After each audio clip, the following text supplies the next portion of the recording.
अस्सलाम वालेकुम नाज़रीन, प्रोग्राम न्यूज़ व्यूज़ में आपको खुश आमदीद कहूँगी। मैं हूँ आपकी मेज़बान पलवश शाह महमूद। नाज़रीन, वज़ीर ख़ारजा इसहाक़ डार इस वक्त दौरा अमरीका पर हैं, जहाँ उन्होंने अमरीकी वज़ीर ख़ारजा मार्को रूबियो से मुलाकात की है और मुख्तलिफ सेमिनार्स में शिरकत भी की है। और दहशत गर्दी के हवाले से पूछे गए सवालात के जवाब में वज़ीर ख़ारजा ने कहा कि नवाज शरीफ ने दहशत गर्दी के खिलाफ बेहतरीन काम किया है, लेकिन बाद में आने वाली हुकूमत ने कदम TTP के लिए बॉर्डर्स खोले। इमरान खान की हुकूमत ने 100 से ज़ायद मुजरिम रिहा किए। ताहम दहशत गर्दी को लेकर इस वक्त वज़ीर आला KP अली अमीन गंडापुर और वफाकी वज़ीर दाखिला मोहसिन नकवी भी आमने सामने नजर आ रहे हैं। वज़ीर आला KP अली अमीन गंडापुर ने पेशावर में APC से खिताब करते हुए कहा है कि सूबे में गुट तालिबान की कोई गुंजाइश मौजूद नहीं है। दहशत गर्दों के खिलाफ अब ड्रोन इस्तेमाल नहीं होंगे। वज़ीर आला खैबर पख्तूनख्वा अली अमीन गंडापुर के ड्रोन इस्तेमाल न करने के बयान पर वज़ीर दाखिला मोहसिन नकवी ने मुस्तरद किया। और समाजी राब्ते की वेबसाइट X पर अपने ट्वीट में वज़ीर दाखिला मोहसिन नकवी ने कहा है कि दहशत गर्दों के खिलाफ तमाम वसाइल इस्तेमाल होंगे, जबकि तहरीक इंसाफ के बानी के बेटों कासिम और सुलेमान को उनकी वालिदा जमाइमा गोल्डस्मिथ ने अमेरिका से वापस लंदन बुला लिया है और उन्हें बानी के बहनों और दूसरे रिश्तेदारों से लाहिक होने वाले खतरात से महफूज रखने के लिए पाकिस्तान जाने से एक मरतबा भी रोक दिया है। पंजाब में इस वक्त जारी सैलाबी सूरत हाल पर भी प्रोग्राम में बात करेंगे, क्योंकि बारिशों का सीजन है और पंजाब में इस वक्त हम हर तरफ तबाही देख रहे हैं बारिशों से। तो तमाम तर सूरत हाल हमारे सामने है। इस पर बात करने के लिए हमारे साथ मौजूद हैं अब्दुल्ला हमीद गुल साहब, चेयरमैन तहरीक जवानान पाकिस्तान हैं, साथ ही तज्जियाकार हैं डॉक्टर सईद इलाही हमें ज्वाइन कर चुके हैं। दोनों मुअज़्ज़ज़ मेहमानों को प्रोग्राम में खुश आमदीद कहूँगी। सबसे पहले अब्दुल्ला साहब, आपकी जानिब बढ़ूंगी। वज़ीर आला KP अली अमीन गंडापुर ने ड्रोन्स इस्तेमाल ना करने के जो स्टेटमेंट दिए हैं, उस पर मोहसिन नकवी ने भी कहा है कि हम तमाम तरह जो हमारे पास वसाइल हैं उनको बरोए-कार लाएंगे। आप किस तरह देखते हैं स्टेटमेंट को, क्योंकि अगर ड्रोन्स या फिर जदीद तरीक़ाकार इस्तेमाल ना किए गए तो दहशत गर्दी से तो नहीं निपटा जाएगा। बिस्मिल्लाहिर्रहमानिर्रहीम, बहुत शुक्रिया आपका। देखें, जहां तक ये ड्रोन ना इस्तेमाल करने वाली बात है, पहली बात है कि मॉडर्नाइजेशन के इस दौर के अंदर जहां पाकिस्तान दहशतगर्दी का शिकार है और पाकिस्तान की फोर्सेस जो है और पाकिस्तान की अवाम आए दिन कुर्बानियां दे रही है, ये बात करना मेरे ख्याल में नेशनल इंटरेस्ट के खिलाफ है। दूसरी बात इसके अंदर जो अहम है वो ये है, लगता ये है कि सिर्फ अली अमीन गंडापुर साहब जो है वो एक जिसको कहते हैं तंग करना, रूल का एक पख जो है वो ऐड करना, उनको मालूम है कि ये उनके बस की बात नहीं है, वो ये नहीं रोक सकते। ड्रोन इस्तेमाल होंगे और जरूर होंगे। अली अमीन गंडापुर साहब में जितनी ताकत है वो लगा के देख लें, ड्रोन वो नहीं रोक पाएंगे। नंबर 1। नंबर 2 ये है कि वो इसके बदले में हासिल क्या करना चाहते हैं। इसका मतलब यह है कि वो कुछ शोर शोर मचा के, यानी कि जो पॉलिटिक्स का तरीका होता है कि when you ask for more, आपको कुछ ना कुछ मिल जाता है। आप थोड़े के लिए जो है वो बात करते हैं और ज्यादा आप जो है वो उसके अंदर हासिल कर लेते हैं। तो ये मेरे ख्याल में अली अमीन गंडापुर साहब का इसके अलावा, यानी कि जिसको कहते हैं कि कुछ इसके बदले में उनको मिल जाएगा, कुछ जो है उनकी बातें मान ली जाएंगी, अपने सियासी स्कोर जो है वो सेटल कर लेंगे, कोई खान साहब तक जो है वो रसाई मिल जाएगी। इसके अलावा मेरा नहीं ख्याल कि अली अमीन गंडापुर साहब कुछ हासिल करना चाहते हैं। ये बात वफाक की नहीं है, ये बात जो है वो अफवाज पाकिस्तान की है। अफवाज पाकिस्तान सिक्योरिटी के मामलात को देख रही है, कुर्बानियां दे रही है और खुद खैबर पख्तूनख्वा की सिक्योरिटी जो कि इंतहाई बुरी तरीके से कॉम्प्रोमाइज्ड है, वहां ना काउंटर टेररिज्म डिपार्टमेंट अच्छा काम कर रहा है और ना ही वहां जो दीगर इदारे हैं वो काम कर रहे हैं। अब आप देखें ना कि जिस तरीके से कांस्टेबलरी को जो है वो फेडरल कांस्टेबलरी के अंदर जो है तब्दील कर दिया गया है और वो वजारत दाखिला के नीचे ले आए हैं, तो मेरा ख्याल है आज भी जो वजीर आला बलूचिस्तान के साथ मोहसिन नकवी साहब की मुलाकात हुई है और जिस तरह से मोहसिन नकवी साहब का कद काठ बढ़ रहा है और वो जिस तरीके से वो अपने आप को असर्ट कर रहे हैं नेशनल और इंटरनेशनल मैटर्स के अंदर, मैं नहीं समझता कि अली अमीन गंडापुर साहब ने ये बात जो है वो कोई दिल से की है। ये बात उन्होंने बस वैसे ही एक बात करनी थी, उन्होंने कर दी। ठीक। अच्छा अब्दुल्ला साहब, आपसे भी जानना चाहूंगी, मोहसिन नकवी को हमने देखा है कि वो बहुत कम मौकों पर अपने स्टेटमेंट्स देते हैं या फिर जवाबन कोई ट्वीट करते हैं या जवाब देते हैं। हमने देखा कि उन्होंने ट्वीट किया इस मौके पर, तो आप कितना सीरियस समझते हैं इस ट्वीट को? क्योंकि जब एक इंसान जो कि नॉर्मल बातों को सीरियस नहीं लेता और किसी एक बात में वो अगर सीरियसली अपना स्टेटमेंट दे तो आई थिंक उसको सीरियस लेना चाहिए। देखिए, मोहसिन नकवी साहब ने ये एक सिर्फ मेरे ख्याल में ऑन रिकॉर्ड आने के लिए जो है वो ट्वीट कर दिया है تاکہ وہ کل کو جو ہے وہ ایک ریکارڈ کے اوپر رہیں کہ جی ہم نے تو یہ بات پہلے ہی بتا دی تھی.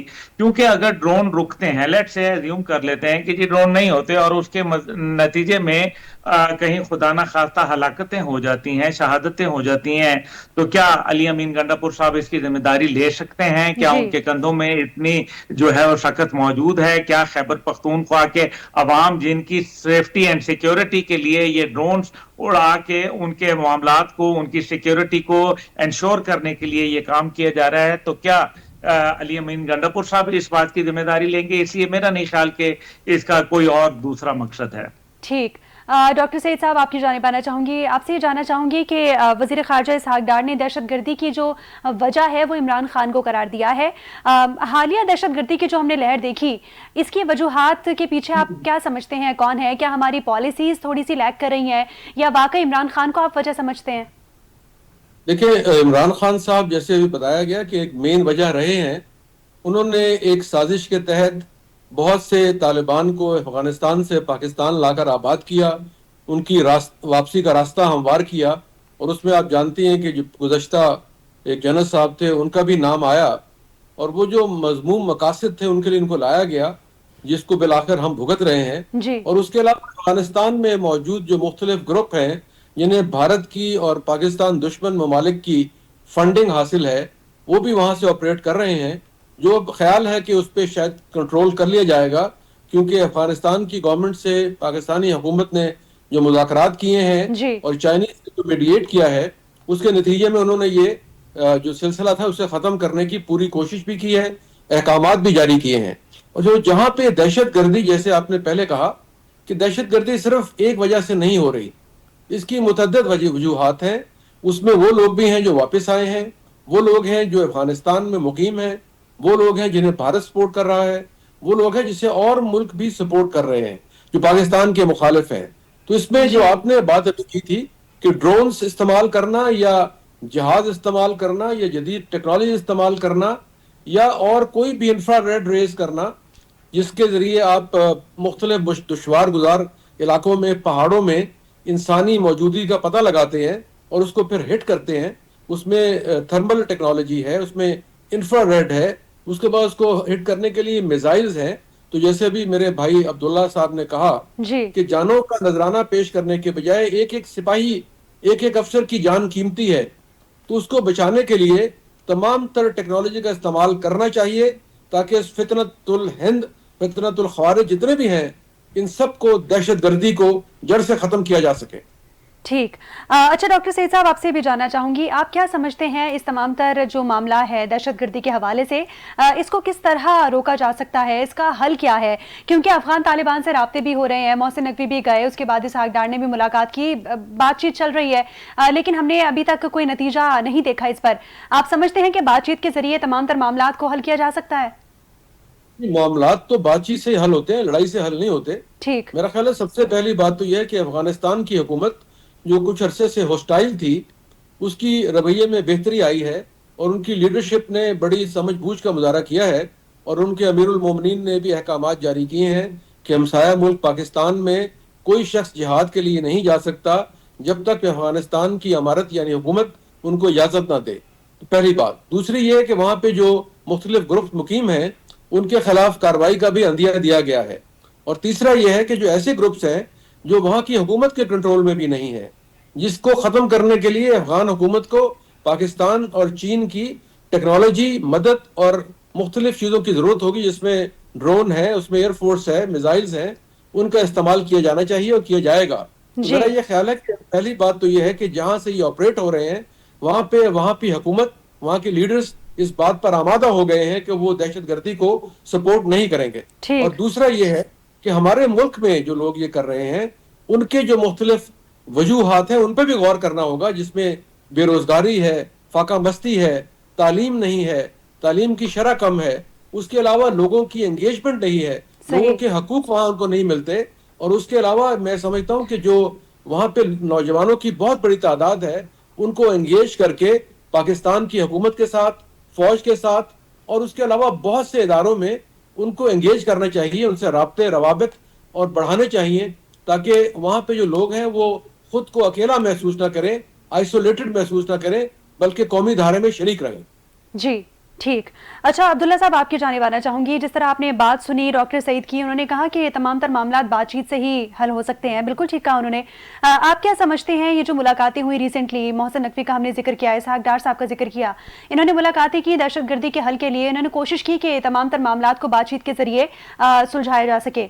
आप समझते हैं कि तमाम तर मामलात इन मुलाकातों के बाद सुधर जाएंगे, या फिर अफगान तालिबान जो है वो इन तमाम तर मामलात को सीरियस लेंगे मुलाकातों को?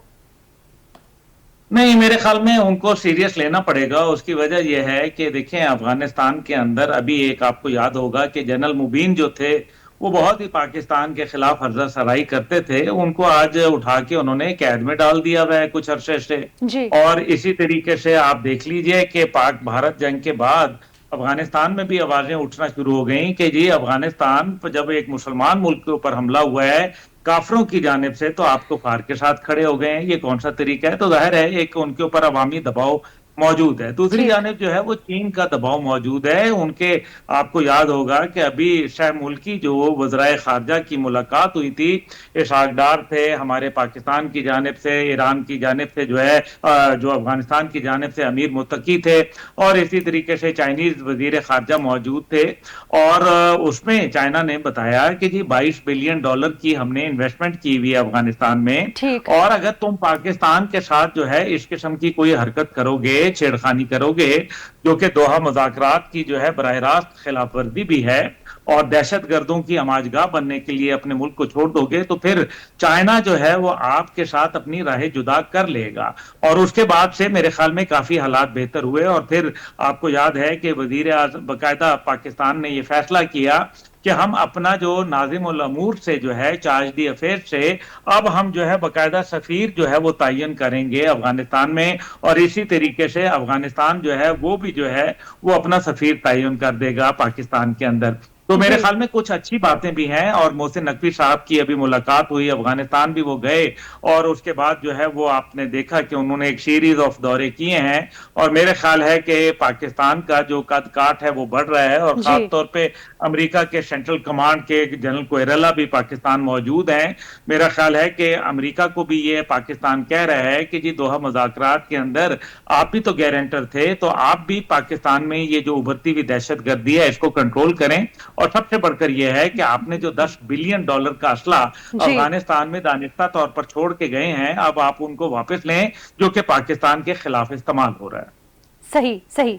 डॉक्टर सईद साहब, आपकी जानिब आना चाहूंगी।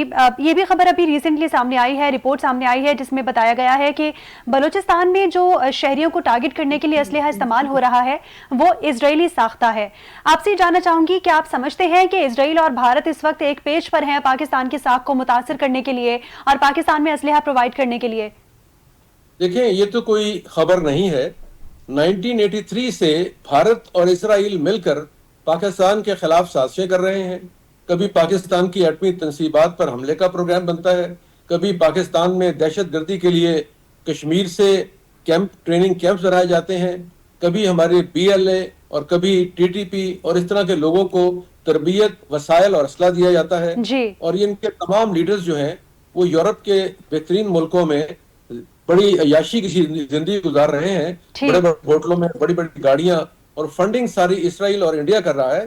तो इसमें तो कोई नई बात नहीं है, लेकिन मैं ये समझता हूँ कि अभी जो जंग हुई थी पाकिस्तान और भारत की, उसमें अल्लाह के फजल से पाकिस्तान ने एक अच्छी धूल चटाई इंडिया को, और इसराइल को भी अंदाजा हो गया कि पाकिस्तान गजा नहीं है।